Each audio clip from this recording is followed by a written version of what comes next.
In many circles, Rumi is perhaps best known as a poet of love. Professor Zeki Saratoprak examined the issue. The concept of Insan al-Kamil is the goal for Rumi's understanding. Insan al-Kamil is a perfect human being.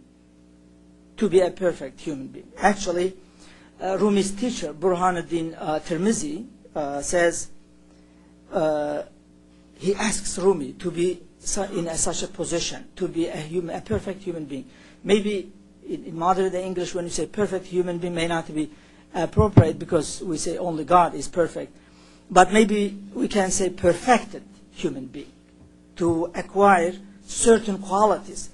And he says the quality of such a human being would be knowledgeable, Gnostic, lover of God, a friend of God, and a beloved of God. So these are the qualities of the human being that Rumi perceives. Following the two panelists, Dr. Scott Alexander summed up the discussion with a few words of wisdom. Rumi tells a famous story, ultimately from a Buddhist source, in which people encounter an elephant for the first time in their lives. But it is in a pitch-black room, so they are forced to feel it with their hands. Everyone comes up with a different description of the beast, based upon whether he touches the trunk, the tusks, the legs, the tail, the sides, and they fall to disputation for lack of a candle to illuminate the truth.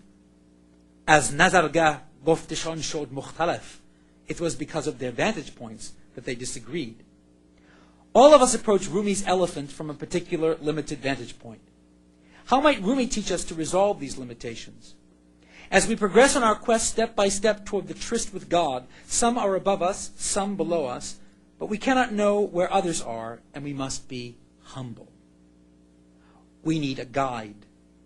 Maybe not just one, who in Rumi's case was the example of the Prophet Muhammad, but also there was Shams, then Salah ad-Din, then Hussam ad-Din, and of course all through his life, his own spiritual practices. Perhaps whatever civilization we identify with, his work may have something to tell us about how to avoid the kind of clash that takes us away from the path toward truth. Even if it does not fulfill that very lofty function, you may find that there are very beautiful stories and engaging, memorable poems from this 13th century Persian mystic Rumi. Try to understand them historically. Try to understand them traditionally. Try to understand them spiritually. Try to understand them poetically. Try to understand them seriously. The guests came from different backgrounds, all with different points of view, but their intention was the same. Coming together, a harmony of voices with hope for our age. I wanted to find out more about Rumi. Rumi had always interested me, his poetry. And of course I read the translations. And so I've been very interested, and I thought this would be a good place to get some more education about it. We are one world made of different nationalities, cultures, behaviors. I have many friends who are from different countries, and I learn from each and every one of them. And I teach them my own culture. I walk over baklava or burek to show them who I am. And that's what we need to do. We need to mix and mingle and do more programs.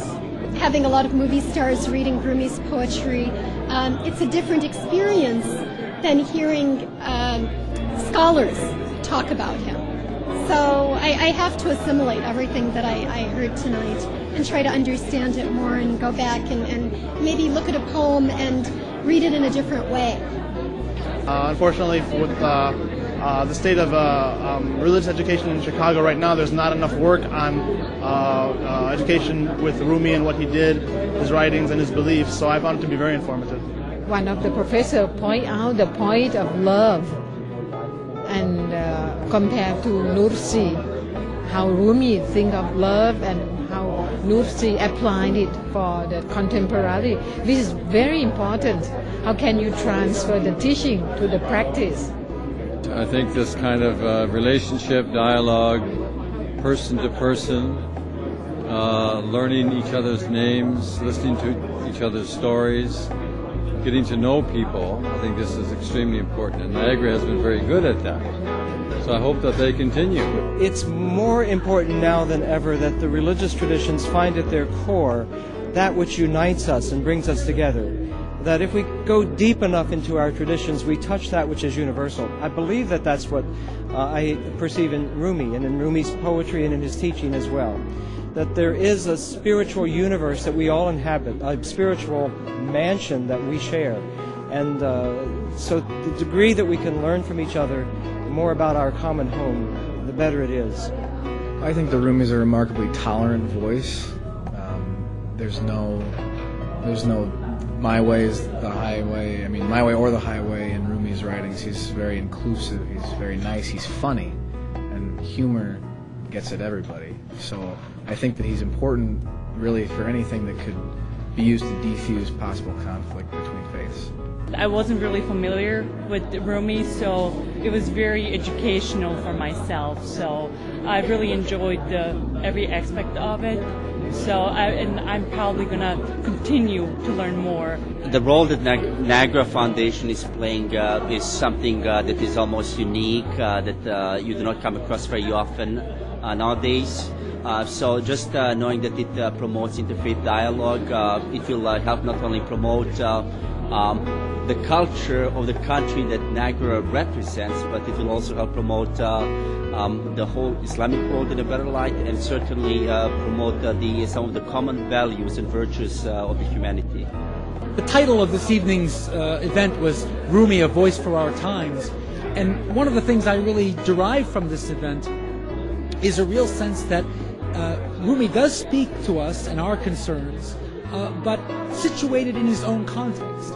So we really can't understand what Rumi means for our own age and for our own context unless we allow him to speak to us as he really was. And that means restoring, for instance, his Muslimness, which in so much of the translations and popularity that Rumi has gained over the past decade in the West has been lost. So I think it's really, this conference was an important step towards heightening people's awareness that Rumi was the tolerant, saintly, love-filled man of God that he was, not despite his Islam, as some people think, but because of his Islam. That's all for now. Please join us again next time. Until then, this is Mark Huntley signing off for Reflections. Take care.